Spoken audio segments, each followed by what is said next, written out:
Carol, can you hear me? I can't hear you because you're muted.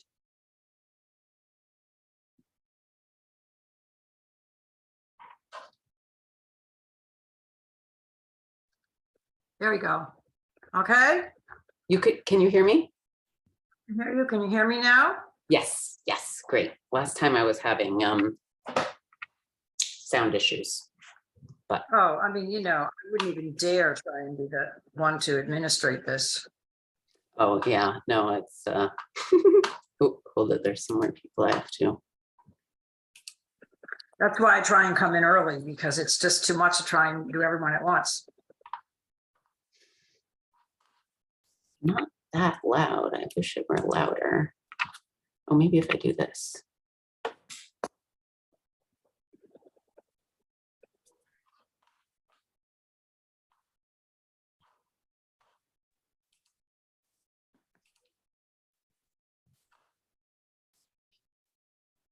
Oh, there I am. Okay. You are. Hi. Hello. I'm actually I'm gonna leave just for a second and I'll be right back. Okay.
After looking at your background, I'm feeling I have to up my background game here. Great.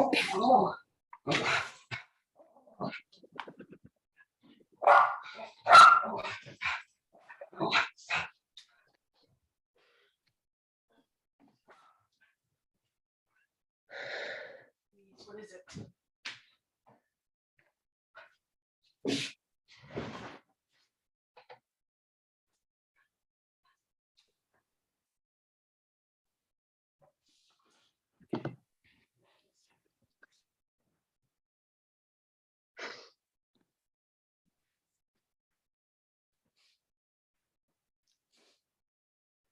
Where's Pat? Wait. Are you muted? Am. Oh, there you are.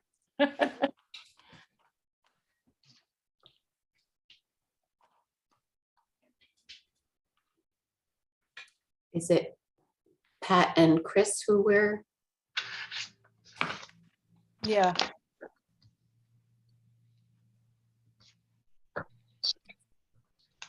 Chris is still away, right? I think.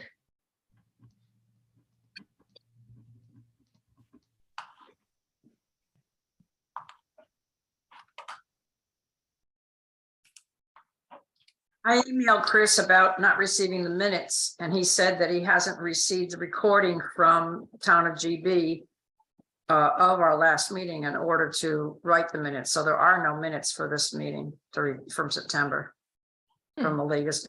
I mean, I sent an email to him and Patrick this afternoon because I saw approve, September minutes on the agenda and said, well, where are the minutes? And he said, there aren't any.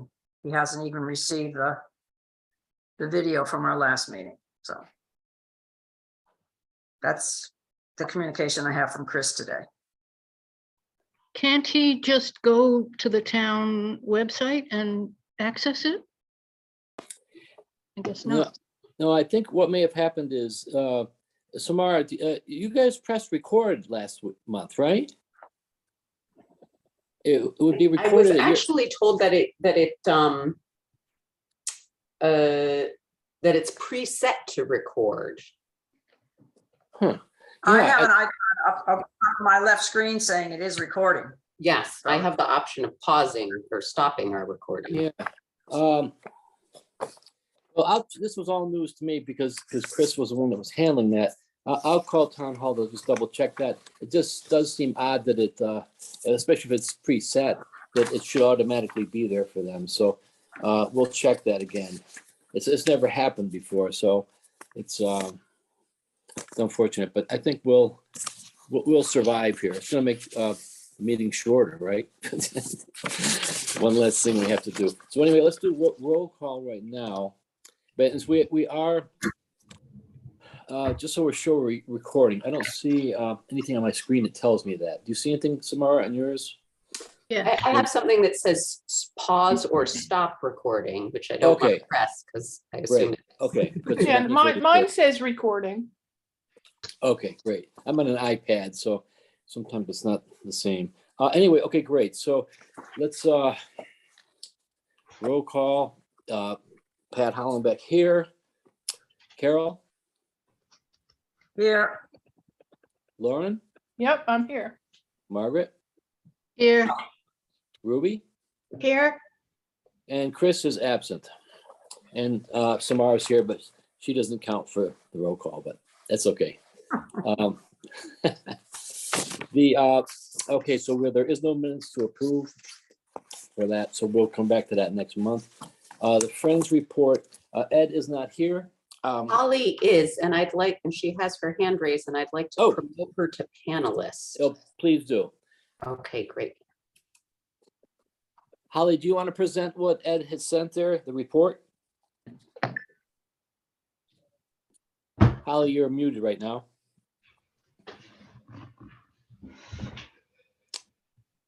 There you go. Hi, Holly.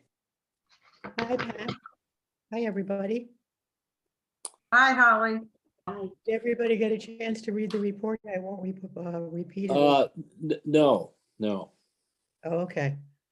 What should I do? Should you want me to read the report some Yeah, more? please do. Yeah, because that would be the best thing. All right, well, Ed wrote this report. I'm just reading. He said, number one, the Welcome Samara party was a success by every measure. It was fun, well attended. There was a great article in The Edge. I agree with all those things. And what's come of that is that people have asked us over and over again, when are the movies starting again? And it doesn't really feel quite right to be doing those again because the reading room now is not an open space, and that would make it more difficult. Number one. Number two, we would probably want to limit the number of people because of COVID distances. And the fewer the people, the more the work is for the fewer the people. So what I came up with is an idea, something like a town, I'd like your input, something like a town read or a town DVD watching thing where everybody is, you either procure these things for them or you get a license like they have on college and university campuses where everybody can tune in and watch the same video for free for a certain period of time. You have to get a more expensive license for that. But that the people could read, watch the video, it could be a subject, and then we would get together at the library for a party and a discussion. And that would mean that we wouldn't have to drag up the rugs. We could do it any time of year because the light would not be an issue. We wouldn't have to put up the curtains, bring all the chairs, and it would still provide the same sort of experience for the public, which is, because it's documentaries and nonfiction for the most part, it's it's more intellectual discussion and it's more social with people who you might not know, but you might find interesting. Does that appeal to anybody? I think that's a great idea. Great. Well, we'll keep working on it and looking at it. Well, Lauren, you, I have two thoughts about it. One is, what will make that be less attended? And if it's a COVID thing, how do you decide how many people can come? well, we definitely would have to put a limit on it, but for the movies, because you often have to sit down and look in the same area, it does congregate, it does use not all of the room, but it puts you close together. And I'm thinking that we could have a social, but then you could have smaller breakout rooms. One group could use the history room. One group could possibly use, the stacks or whatever. You could be less, you could get away from people more readily if Right. that was an issue for you.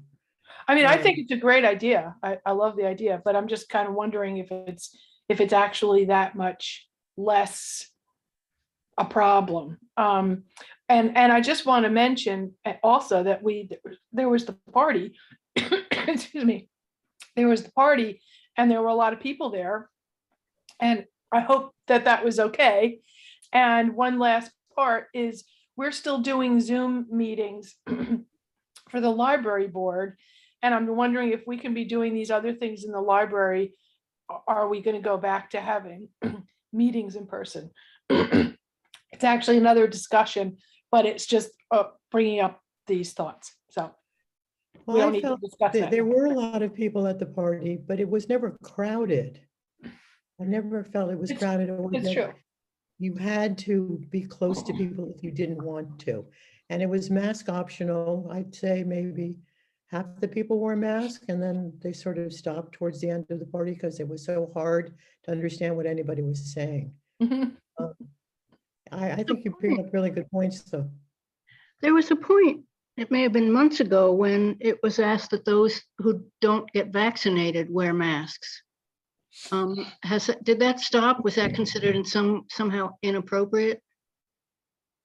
And I Now don't mean at that- the library, I mean generally, I'd seen that. Generally, and now that the numbers are relatively low, it's really by personal choice, whether you want to wear a mask or not. So I thought the it's- numbers were way up in Berkshire County and Columbia County. right now, we're just talking in general. I don't see that the numbers are up. We just had a Board of Health meeting. So, so the issue is that, as you well know, the European numbers are starting to rise again, and we are usually 2 to 4 weeks behind what they're doing there. And with the windows closed now, without proper ventilation, I do think that we'll have to wait and see whether we can have a crowd gathering. But I do agree that we should have more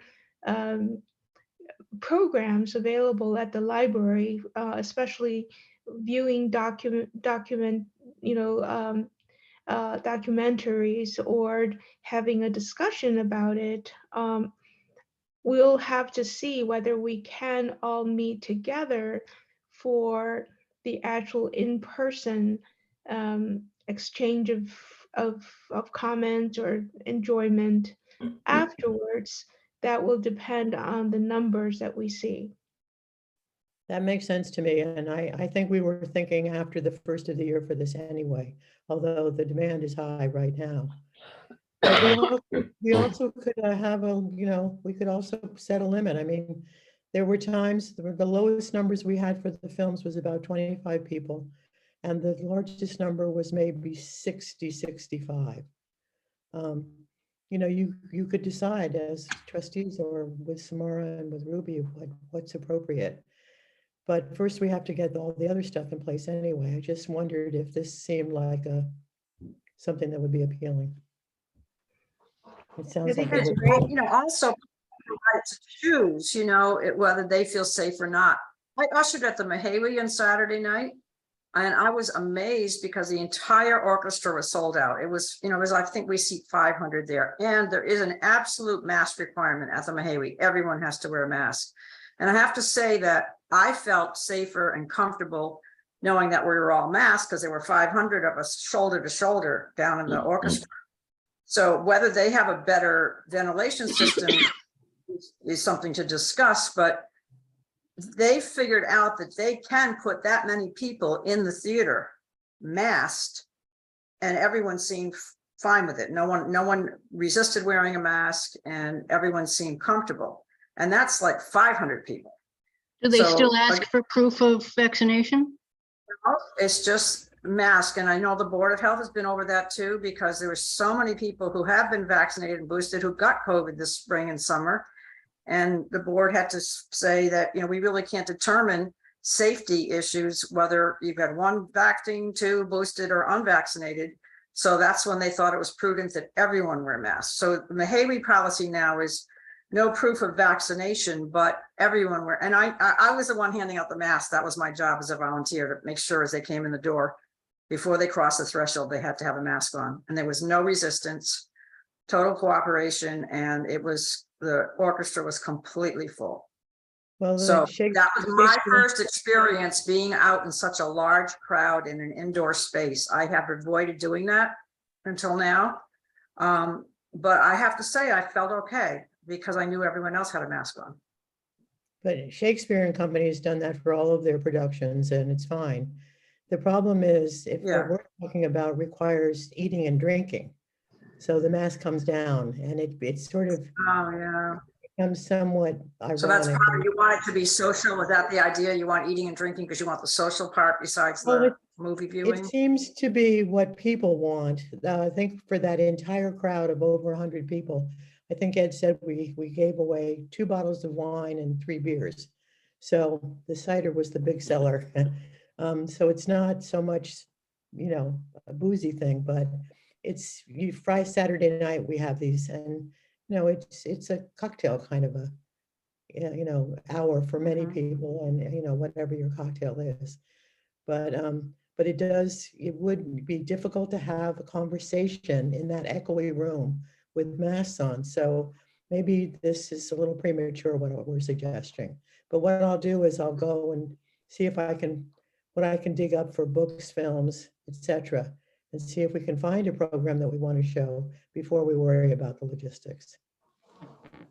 Good? Holly, you mentioned, you know, the room is the layout is different because of the videos, the DVDs. Yeah. So if those weren't there, did that change things in a big way or no? I think it would make a big difference. I kind of Okay. hate them there anyway, from an aesthetic point of view. Not just, you know, from a practical point of view, but that's So- just.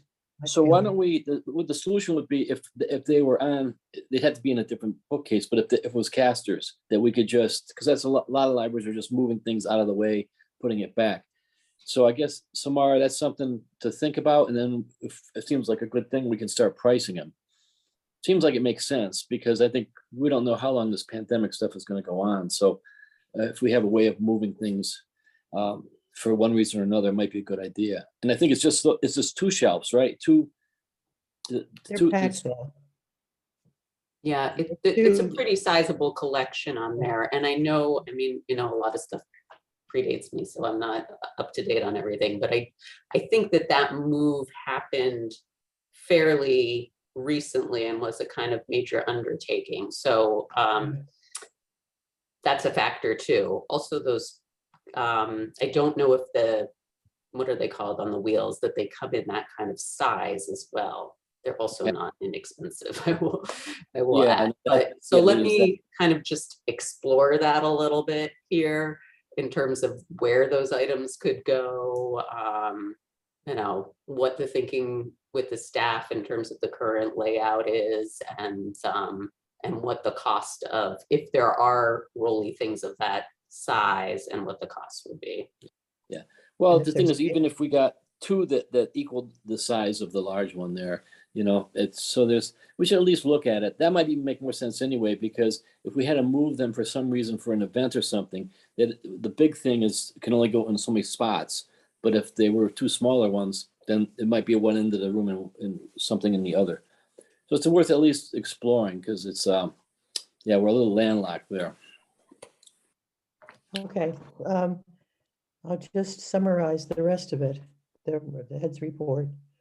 The outdoor book giveaway continues to be popular. There's 3 goals of the giveaway: to raise money for the library, which is about 6,000 to 8,000 a year; 2, to put free and inexpensive books in the hands of readers; and 3, to make sure nobody has to throw away a book. On a busy weekend, we move as many as 500 books. 200 is more common. We invite people to take as many books as they want, to donate if they can, but to take books even if they can't donate. We now accept money donations through Venmo. Most Venmo donations are $5 to $10, as opposed to cash donations, which are 2 to 3. So that's worked out really well. We will continue to put books outside as long as the weather permits, although the number of dollars donated and of books taken drastically decreased after Indigenous Peoples' Day weekend. We would like to set up the carts in the lobby during the week if space and inside traffic permits. We've done that every December in the past. We received a $1,500 donation from the family of Dale and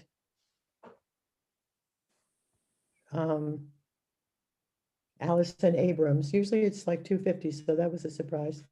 And Lee Bank renewed their annual $1,000 contribution towards the children book giveaway. That's it. Wow, Thank that's you. awesome. Thank you. Holly, we should put those specific names in the minutes anyway of the, and should we thank them, or does the friends thank them? We will do that. We send a thank you note to them. Great, thank you. That's great.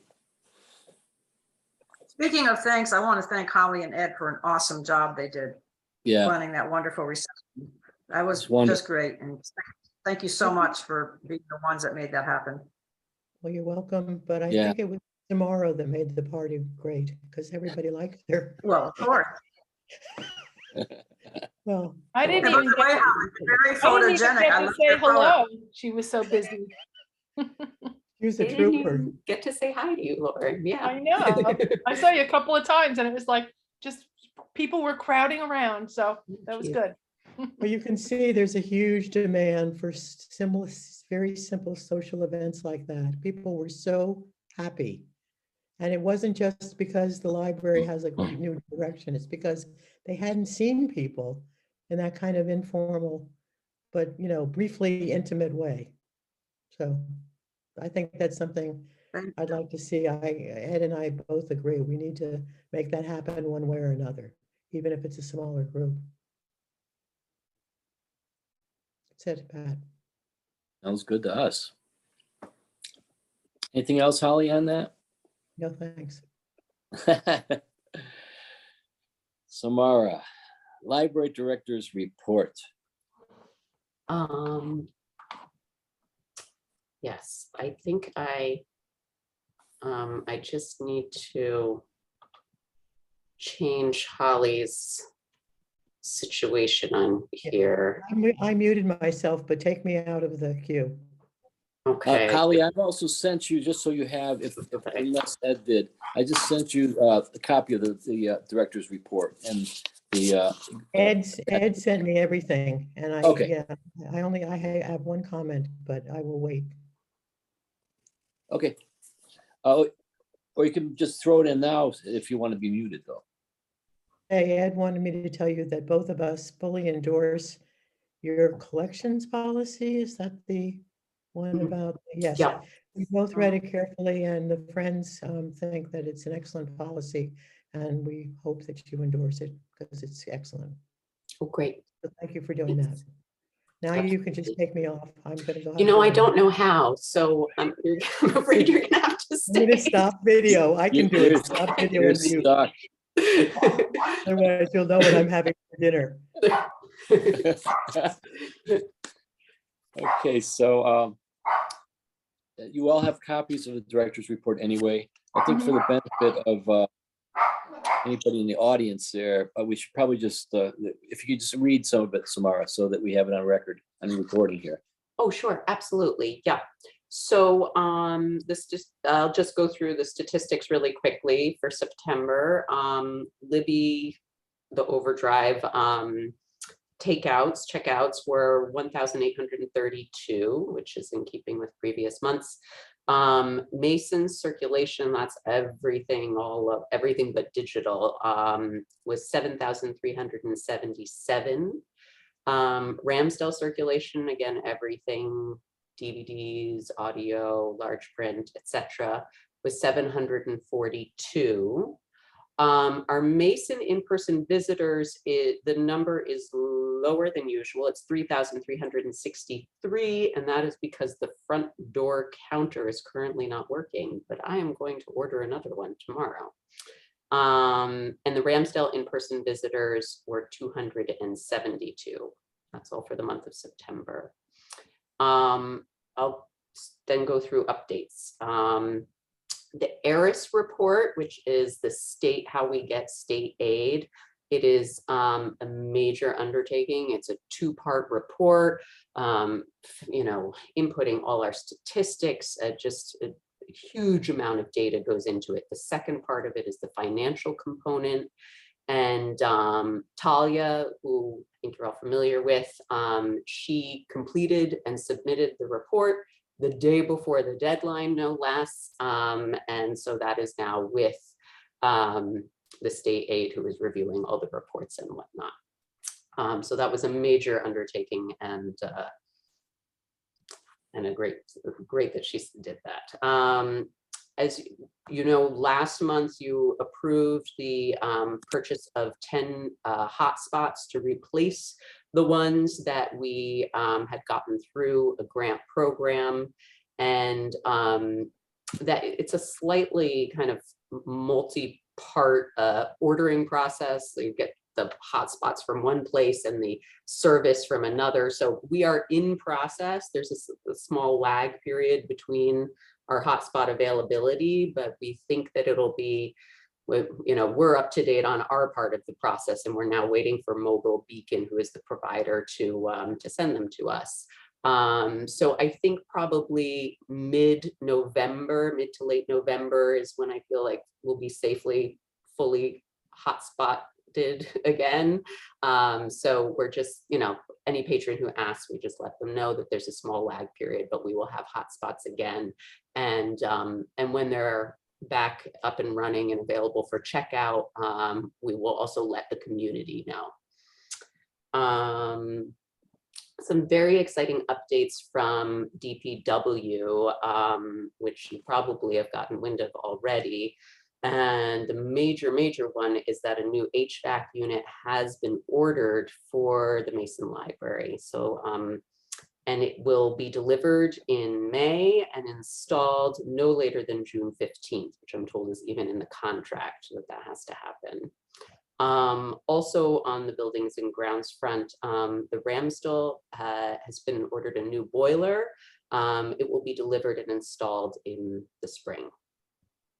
On the staff update front, we've instituted, one sec, I'm so sorry, wasn't someone?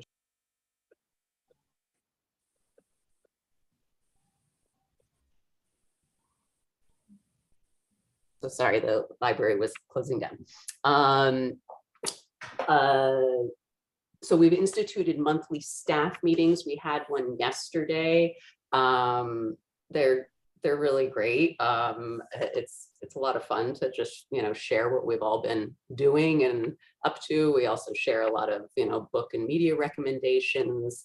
And that will take place monthly. It'll also happen on a different day of the week, so we can Not all staff can necessarily come every day. A lot of staff works part-time. And so we'll shift the days to make it available to as many people as possible. And we'll also send all updates in email follow-up, which actually, as of yesterday, thanks to the IT person, John Shannon, previously our part-time staff did not have email addresses associated with the library. We use their personal email addresses for communication, but now all of the staff has townofgb.org email addresses. One of the major announcements that was made at that staff meeting is that Fran Hernandez, who is the Operations and Youth Services Coordinator at the Ramsdell Library, in addition to continuing that role, she has taken on the role of Marketing Manager, which I'm so excited about. Fran studied graphic design. She holds a degree in graphic design. She really has a great aesthetic sense and a lot of marketing savvy. So I think it's just going to be really wonderful for the libraries and the patrons. And we are working now on kind of the processes and forms that we use when we want to market things to the community. Events, we just talked about the lovely meet and greet that happened last Friday. Food for Fines is a program that the library has done every year. I think it took a pause during COVID, but it is running again from Saturday, October 1st through Wednesday, November 9th. And during this time, the library accepts non-perishable items in lieu of paying fines. And Lori and Juliana in the children's department work with their interns from Miss Halls on bringing all of that non-perishable food to the People's Pantry. The children's department has been, at the Mason, has been working with MAPS. It's an acronym for things I can't quite remember right now, but they are a new organization in town.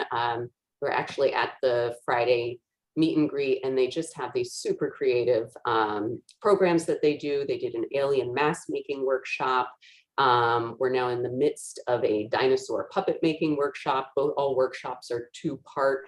They've been highly attended. I peeked in on one last Friday, and I don't know if there was a lot of children there. I didn't do a head count, but a lot of kids. So those are, and those projects are in theme with the library, the children's department's monthly theme. Okay, so those are the updates, and the next part of this is our different things asking for your requests and approval on them. One, and I believe, and I hope you receive them all. One is an application for use of the display, the glass display case that's in front of the circulation desk. Stephen Dale May was in the library, and he was just, the display case is empty at the moment. It had been populated with all sorts of over the summer with summer projects, and most recently with the Artemis Reading Challenge gifts, or prizes for for reading, and it's currently empty. And he was just kind of very inspired by this empty, awesome space, and would like to create an exhibit in the display case called Reading the Waves. And it will primarily be sand art. There will also be calligraphy involved. And he sees this as something that he will come in on a regular basis to shift and to change. So it will be different, each time you walk by the display case slightly. I mean, not a whole new concept, but somewhat different. He's pretty easygoing as to when this would take place. I thought perhaps for the month of November, if that sounded good to all of you. I'm hoping that in the past there was a a winter display that members of the staff made in the display case, which was really lovely. So I'm hoping that will happen again for maybe for, you know, December holiday time. But so I thought that this might be suitable for November if it sounds good to you all. Are there any guidelines that you have to follow? Yes, on the, so he fills out, you know, an application, and on the website, which I should have brought up, but I can right now, we have a display policy. And so he follows those guidelines.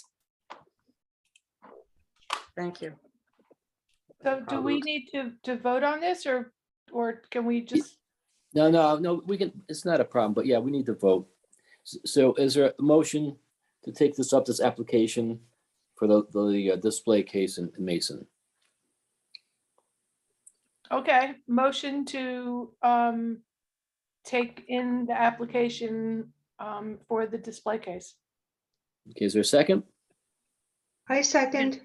Okay. And any discussion, any further discussion? Okay, if there's no discussion, then everybody okay? Yeah, we can move to vote on this. Just all in favor, raise your hand. For now. Okay, so that's motion carried unanimously. Okay, thank you very much. And the next one, Samara, is the Taylor collection.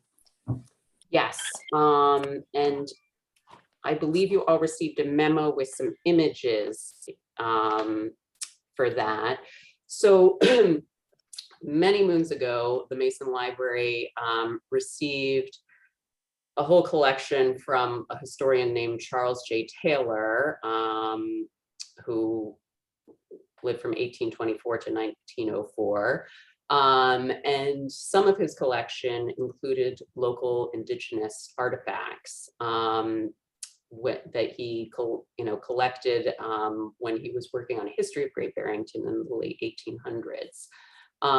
We have a small, you may have seen at the far end of the Mason, the main floor of the Mason, where those two kind of comfy chairs in front of a window. Right next to that is a glass case, and inside is a small portion of the collection of artifacts. There is also two pretty stuffed boxes in the basement with the rest of the collection. We would very much like to approach Bonnie Hartley, who is the Tribal Historic Preservation Manager of the Stockbridge-Munsee Band of Mohicans, and discuss the returning of these artifacts to the tribe.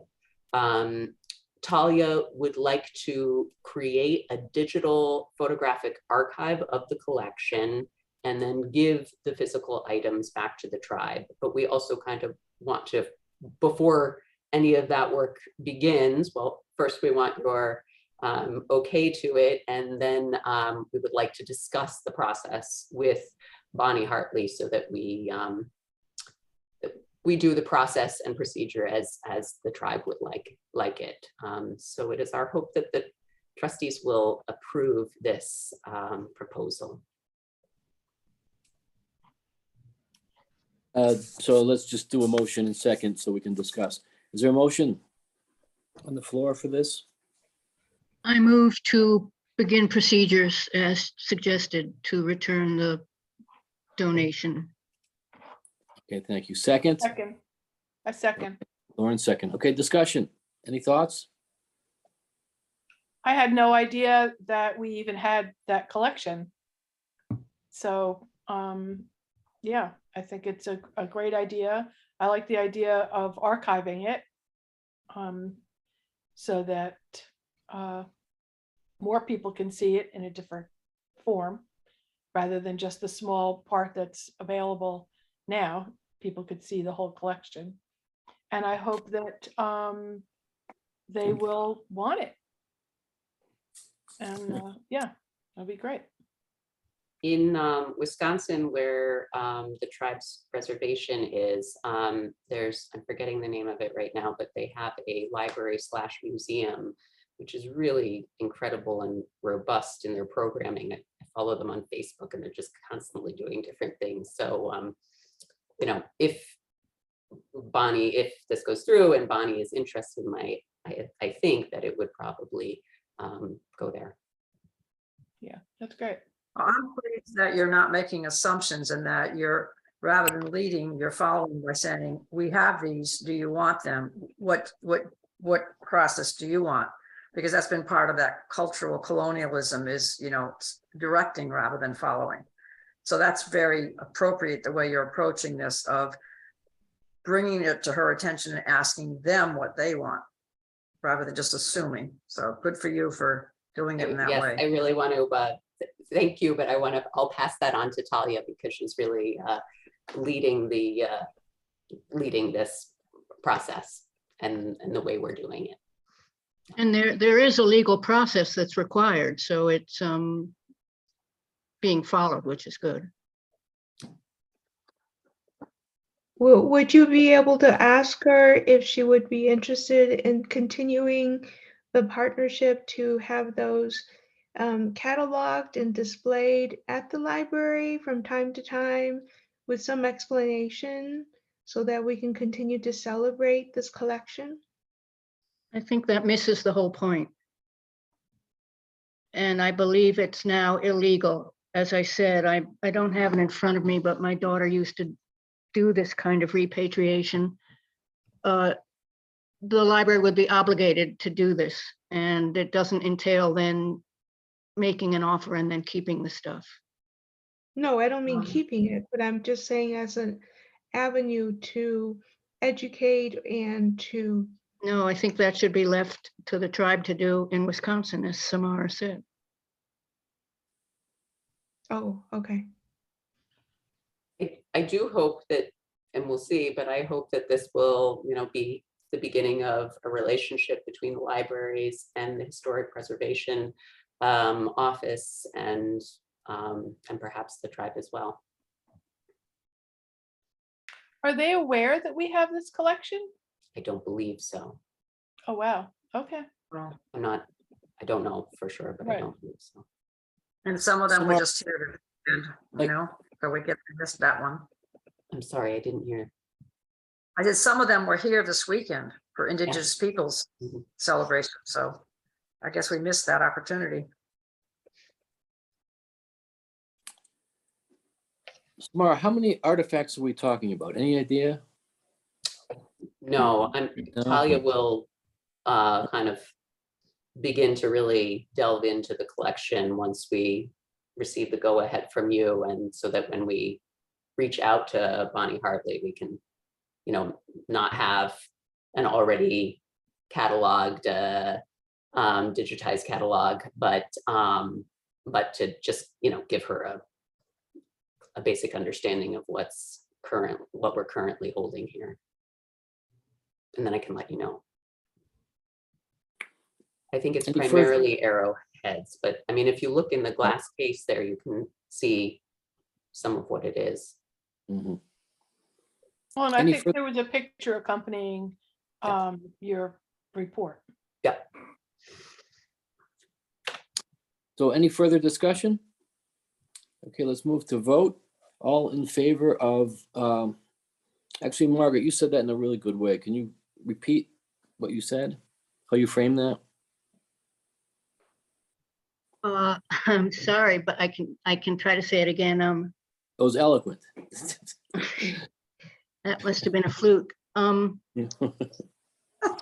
Move to begin the process of offering these tribal materials back to their creators, the tribe who created it, following national guidelines. Thank you. I second that. Okay, so let's, I think for this, we better, because it's this recording, we'll have to do a vocal roll call. Carol, Aye, yes. yeah, okay, Lauren, Aye. Margaret, Aye. Ruby, Yes. Pat, yes. Okay, unanimous. Thank you very much. That's great. Yeah, I had a conversation with somebody that's involved in the land trust, and Stockbridge, and he was having a problem when they were just putting the written acknowledgement out because he said they hadn't done anything except just acknowledged on a piece of paper, and he said that wasn't enough. And so this is a good example of that. There's one thing is hanging a sign in the library that we're acknowledging being on their land, but this is much more. I mean, this is real tangible. So that's great, really great. Okay, thank you. Samara, so now we're on to the collection policy. Yes. So as you have probably read in the news, that over the past 2 years, and this past year in particular, book banning has really increased at an alarming rate. And a lot of the books that are being banned are children's and young adult fiction with LGBTQ characters, and children's and young adult literature that deals with race and racism. I included in the note here an article that's kind of a little bit of a summary of what the current situation is. The American Library Association, the National Library Organization, the Massachusetts Board of Library Commissioners, our state organization, and also the trustee handbook I saw when I was looking at about the process of approving new policies. They all strongly recommend a collection development policy. It's really, it serves a lot of purposes. And I'm just pulling it up here. It's at its kind of most fundamental, a guide and a criteria for the library staff who is involved in collection development, and for the public to know how we do this collection development. But it is also very much something for us to turn to. So if a book were to be challenged that's in our library collection, if with such a policy in place, we have something to turn to. If someone says, but I don't think this book should be in your collection, well, we can point them to the collection development policy. If they still feel like it doesn't belong in our collection, then we can ask them to fill out the what's the name of the form? Sorry. A request for reconsideration of library material form. And then there is a very codified process for us to go through to how we deal with this challenged material. The collection development policy that we've drafted also includes a form so that patrons, a recommendation for addition to the collection form, so that if patrons would like a particular book or like a resource in the library, they can fill that out and we will consider it. This is something that Lori in the children's department initially worked on. It is, while book banning happens with all sorts of books, as I said, it's primarily children's and young adult fiction. Graphic novels are often at the forefront of the challenge books as well. So this is something that she's concerned with in her department. And I worked on it as well. Talia looked at it as well, and it's something that we'd really love to adopt for the library, so that we have this to guide us as we continue our collection development, and also have it to turn to if a piece of our collection is challenged. Now, did you have a template or another, mass state guidelines, or is this something you've totally did on your own? So this is based on a variety of different collection development policies, that some local ones, some not so local ones. Honestly, my textbook from the course I took that talked about policy creation, they used the Madison, Wisconsin as their primary example. So that was a type of template for this. So it really covers all the things that a lot of collection development policies cover. We were, some collection development policies are like 20 pages long, and I feel like that really hinders the accessibility of them. So we wanted this one to be as accessible as possible. And it's, you know, and yeah, it's essentially 3 pages with, you know, plus the forms, and then plus the freedom to read statement and the library bill of rights, which we. Well, kudos to you, returned. because I think it is incredible. I loved reading it this afternoon and saying this is concise and clear, very readable. And then of course you go to the freedom to read statement. And after I read the whole thing, and then I realized it was written in 1953, and that's why it sounded like it did. So I think you did a brilliant job on this. Oh, great. Thank you. Thank you. I'm excited I think because it's so important. It's imperative now, and it's so well done. Excuse me. well, I think it's all great what you've done to seek to protect against book banning, but as far as discussing the collections, it's lacking any specifics about subsets of the collection. Yes, And and that's idea- honestly somewhat intentional. We were worried about getting too specific, and then when being too specific, there's always something that's left out. So creating kind of more general guidelines and criteria, and then internally we have some more specific for each department as to how they how each department does its collection development. well, that should be a part of the policy so people can see it. My worry is I that mean, I we'll was, leave something out, you know, and that when we're more general like this, we can, we're not missing anything then. I'm confused. What's the point of a policy that doesn't have more guidelines? And I think I'm being the bad cop, but the collections reflect this vagueness. The collections are nothing to boast about these days.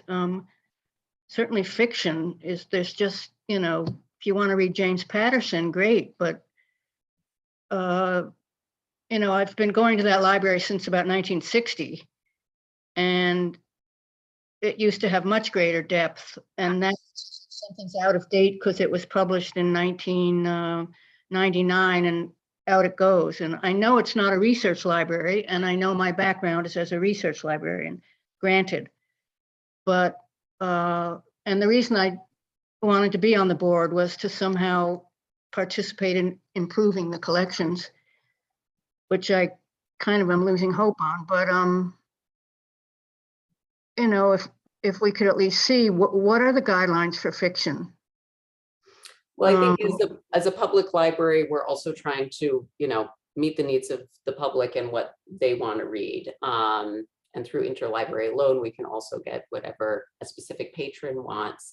I think this is two related but separate issues, and one is the collection development policy, and one is our actual collection and the development thereof. That is something that we're also in very beginning stages of making some changes in,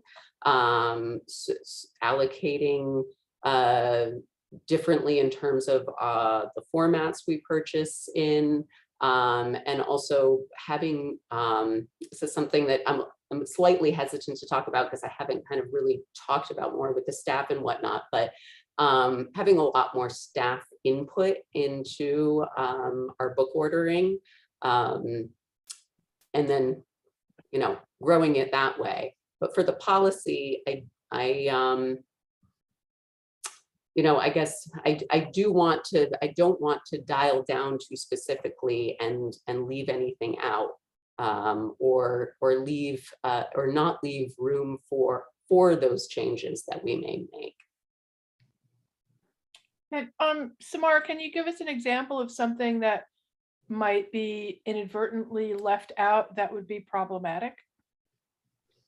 Well, I mean, you know, if we're gonna we would, I mean, we'd have to really kind of list and talk about each aspect of our collection. All of the different formats, what we get in large print, what we get in nonfiction, what we get in fiction, what we get in audio, what we get in DVD, all of these different things. We would have to specifically talk about what we purchase in those, or what our collection is in all of these different genres and formats. So it's So- more about formats than actual categories of books. I guess that's where I thought that you were going. Okay. Yeah, I think it's a both things. So I'm you know, I'm kind of hesitant to list all of that out, especially if we want to, you know, kind of grow. I don't think it's going to be a wholesale change by any means in our collection development, but is that if that shifts over time, I want to give it that room to shift.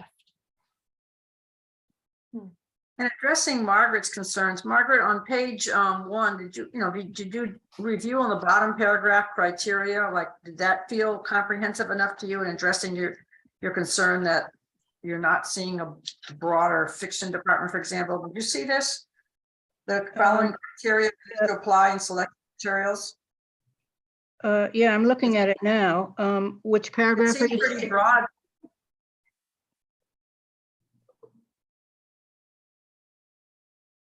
Yeah, that's my point. It's extremely broad. What, if it were to be more specific, what would you suggest?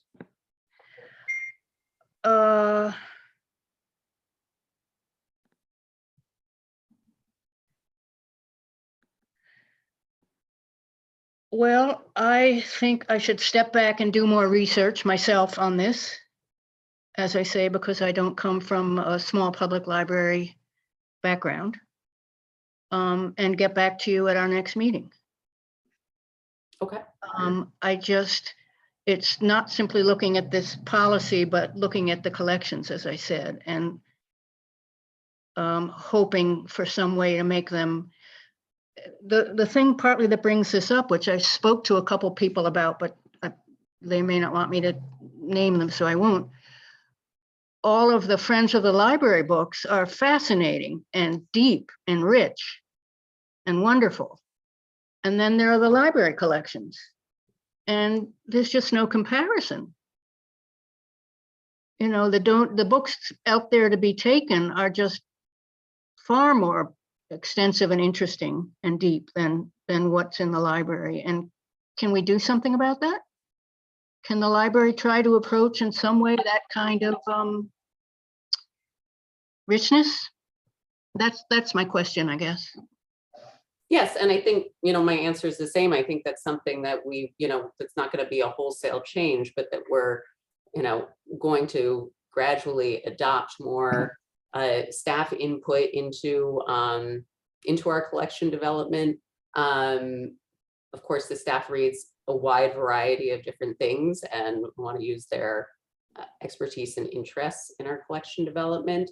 We also have to look at what is being checked out, and you know, whereas James Patterson may not be my jam, it is popular books. So, you know, we're a public library. We want to meet the needs and desires of the public patrons, and so, you know, it might not always be the books and materials that we particularly like, but some of, you know, many patrons do.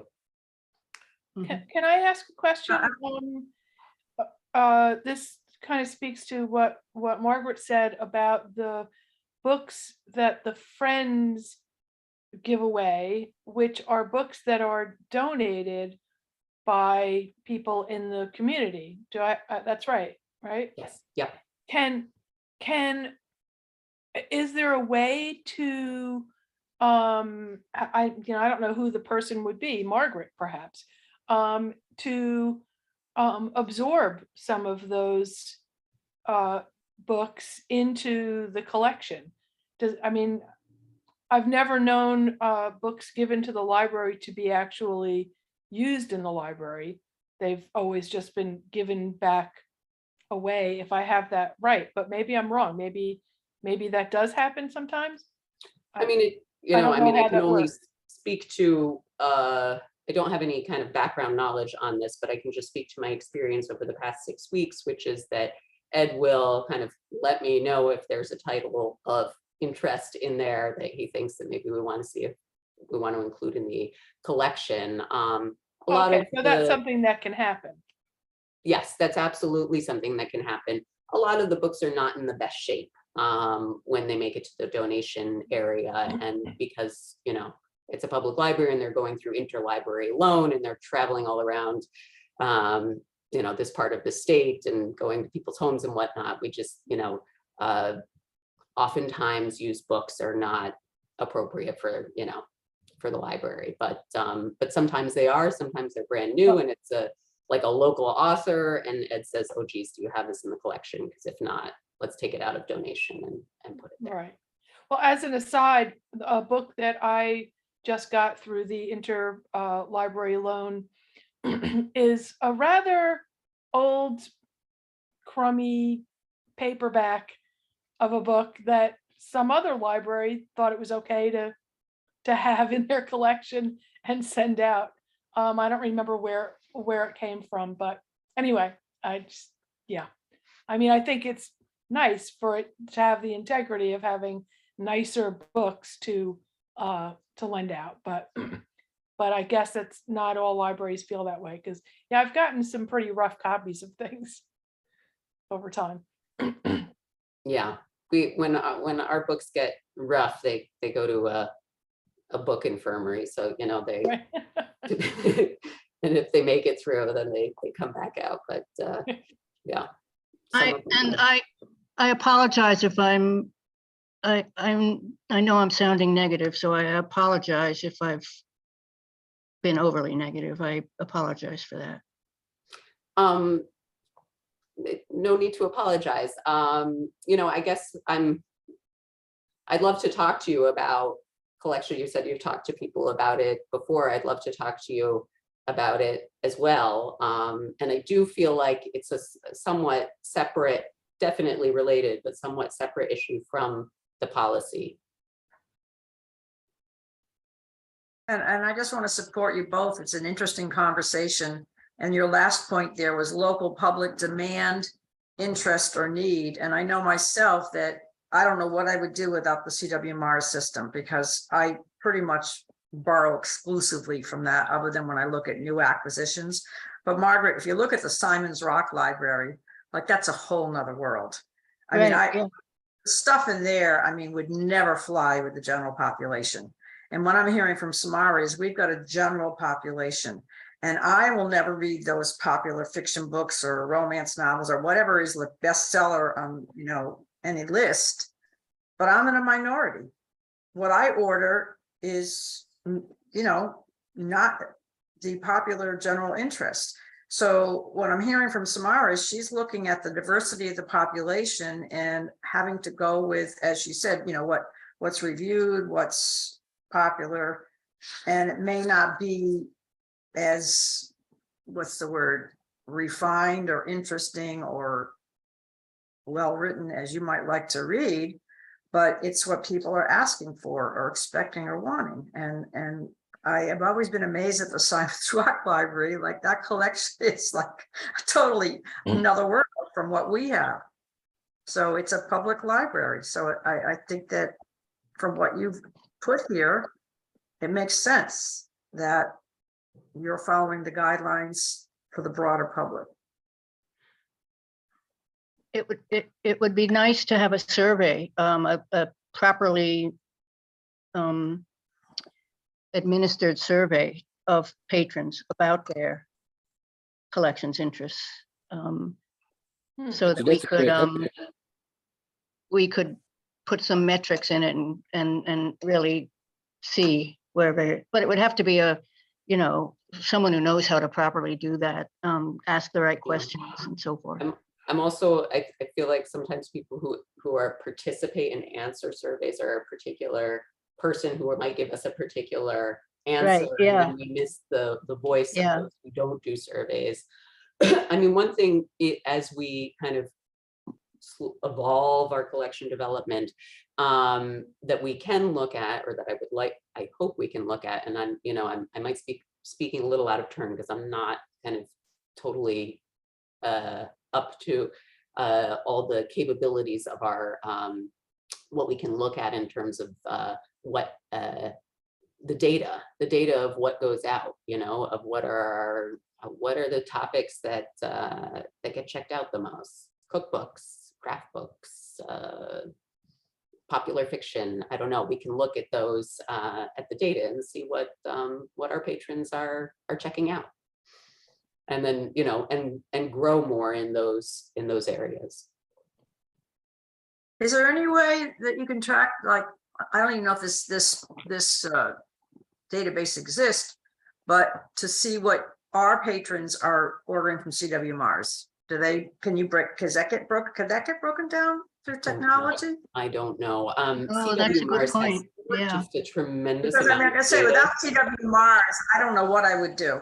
Yeah. Because I have certain genres that I want to read and books that I order that, like I say, I wouldn't expect all libraries to have. No. But it would be fascinating if the technology exists to, I have all mine come into Ramsdale, and then other people would have theirs come into Mason. It would be fascinating to see what the categories are the most frequently ordered. It would be both in terms of what's checked out from our own library and what the interlibrary loan looks like. Carol, I don't know if CW Mars Right. gives us Well, that, I but don't I'll look either. into it. I mean, Yeah. they collect a lot. And you never know these days with the technology. It sounds sophisticated to me, but for some people, for tech people, it may not be. But I just want to say that, that's, to me, that is really helps a small town library, because you've only got so much display space and in a budget for ordering books, that the fact that exists. I hope, Margaret, that you can meet some of your needs too with the CW Mars, because I just am so grateful for it. It's amazing. It's like a miracle every time you order a book. It's incredible. It's incredible. So Samara, the recommendation for additions to the collection. Mhm. Now, where does a patron get this?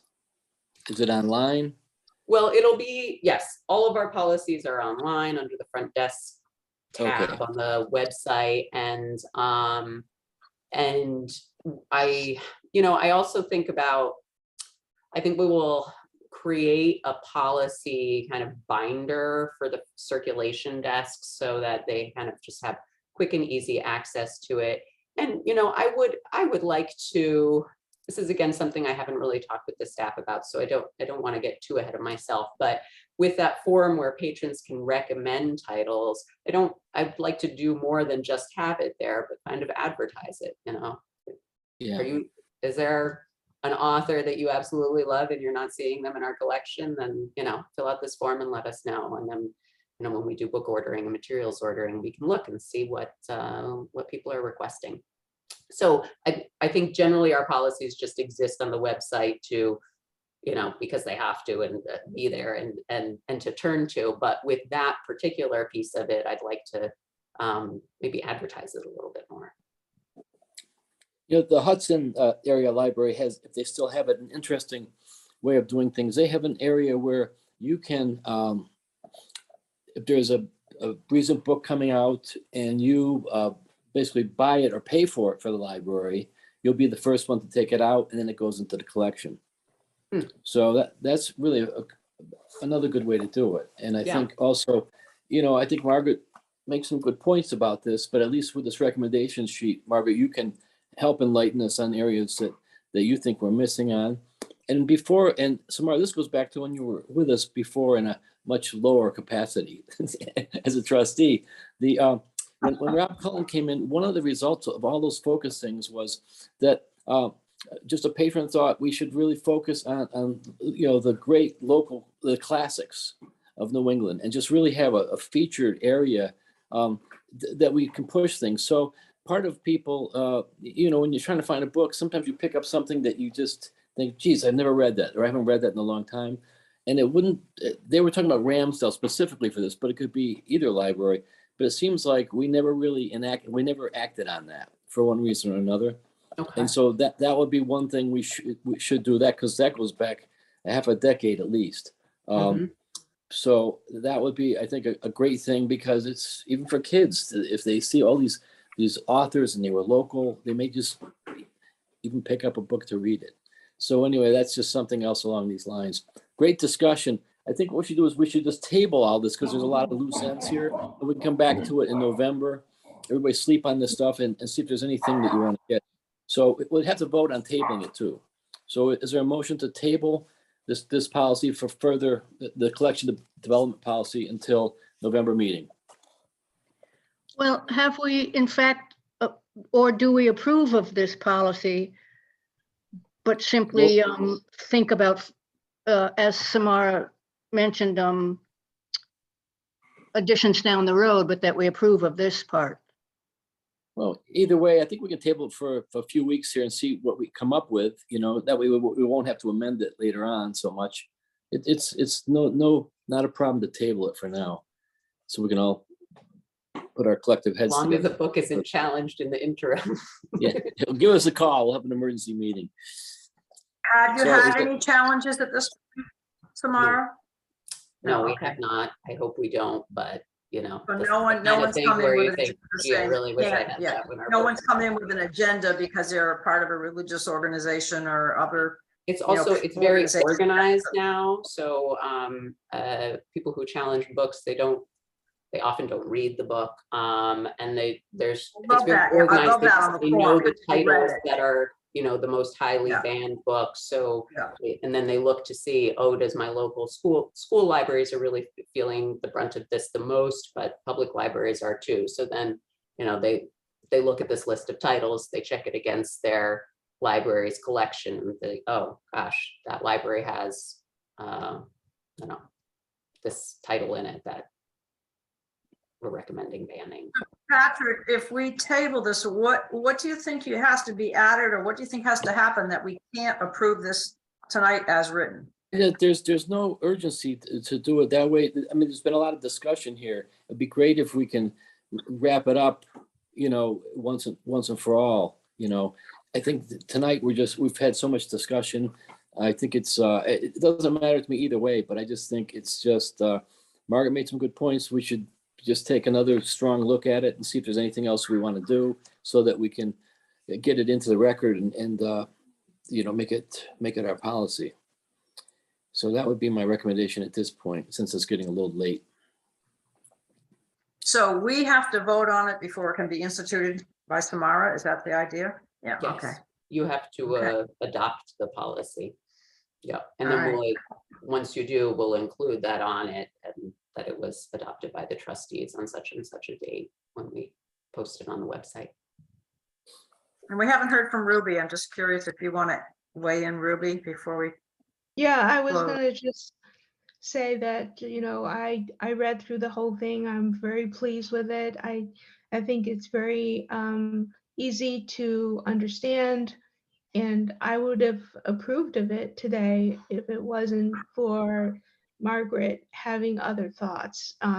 I feel that it's a good policy, and it has room to expand as time goes on, but it, you know, we have some baseline to go by, and then we could think about that and decide if there's, you can't make changes until you've had it for a while and then see what people say.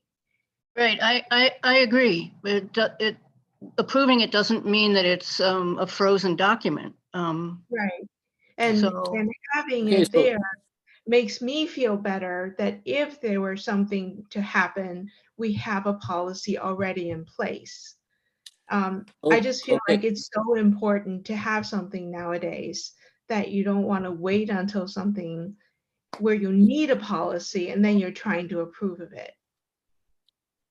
Okay, so is there a motion to approve this collection development policy? Yes, I move to approve the collection development policy as currently written. Okay, I is there a second. second? Is it Ruby, you seconded? Great. Yes. Any further discussion?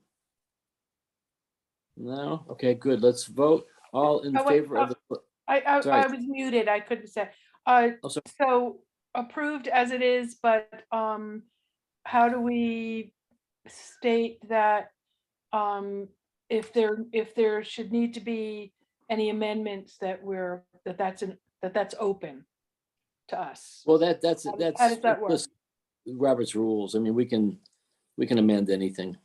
Okay, Yeah, and I guess to that end, I plan and hope to bring, if not every month, every other month, or some new policies that we don't have. Next up is a gift and donation policy.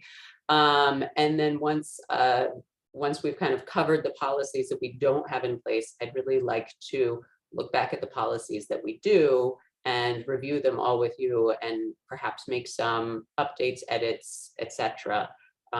So I think, whereas they're adopted on certain dates and whatnot, they're pretty, I think, fluid documents in terms of the changes that you would like to address in them. okay. Any further discussion?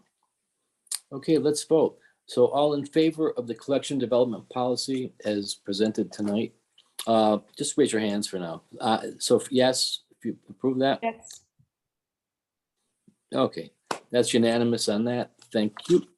Great. That's great. The treasurer's report will be delayed until November. Buildings and grounds was covered really in Samara's report. So at this point, I think we don't have any citizens there. So is any of the trustees have any other comments at this point?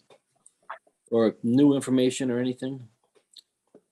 I will just quickly mention that, well, I actually had a question and a comment. So regarding the Du Bois statue project, I'd like to mention that the call for artists and the RFP is ready to go. It's going to be put up on a variety of websites where artists look for commissions. I've also been working very closely with a woman named Gwen Peer, who is the executive director of the National Sculpture Society. And she has been invaluable in helping me write this whole thing. And we've added her to our advisory committee. And she's just been incredible. So I just wanted to mention that that's going to go out as soon as I can sit down and just, get it onto all these places. And in fact, the Sculpture Society will be putting it out to their members as well. And my question was, does anybody know anything about the Du Bois Center Randy Weinstein situation? I can give a kind of not robust update, but Randy came in and we spoke, and we are he's going to create, my understanding is that he's going to create a list of what his collection is, so so that we can kind of know exactly what its contents are, and then Okay, so he's agreed to that finally. Okay, good. All right. Okay, good. Because there seemed to be some hesitancy and some cross stuff, and yeah. And even though he's my next door neighbor at my business, we never see each other. Oh. So yeah, he said he was going to work on it. That was, a few weeks ago, but it's probably also quite an undertaking to yes. Okay, to do that. good. So. Well, thank you. I guess so. So it sounds like there was a tight deadline before on Randy's part. So it sounds like that's not the case anymore then. So kind of Yes, I mean, open-ended. I think that tight deadline kind of preceded me, so I only know it in through conversation, but yes, it doesn't seem to have the same immediacy with it. Okay, I guess. great. Anybody else have any other parting thoughts here? No? I just want to say that I think Margaret's cat is adorable, and I think we should adopt it as our trustee mascot. What's your cat's name? I was gonna say the same thing. That is Oh one my God, handsome what is cat. that dog? What's your kitty's name? Ori, Ori? Yeah. What a face. yes, He she's looks like a very enchanting. fancy cat. Definitely added to the meeting. He is lovely. I brought him in when I saw that I was not being the greatest present, so I resorted to my cat to improve my standing. But you definitely did that. Good. I think he needs a Zoom invitation all by himself with his own space so we can see him. It's so cute. That's Yeah, funny. thanks. Okay, everyone, well, I think we've completed another meeting. Samara, thank you. That's a lot of depth, a lot of stuff.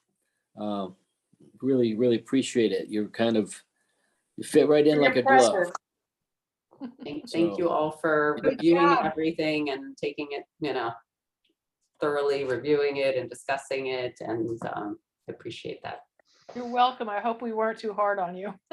I can handle Thank you. it. Yeah. Okay, everybody, we'll stay healthy right. and we'll see you in a few weeks then. Thank you. Okay. Bye-bye, Bye. thanks. Thank you. Bye. Good night. One more view of the kitty? Oh, he's gone. Oh, Sorry. okay. Bye. Bye. Good night.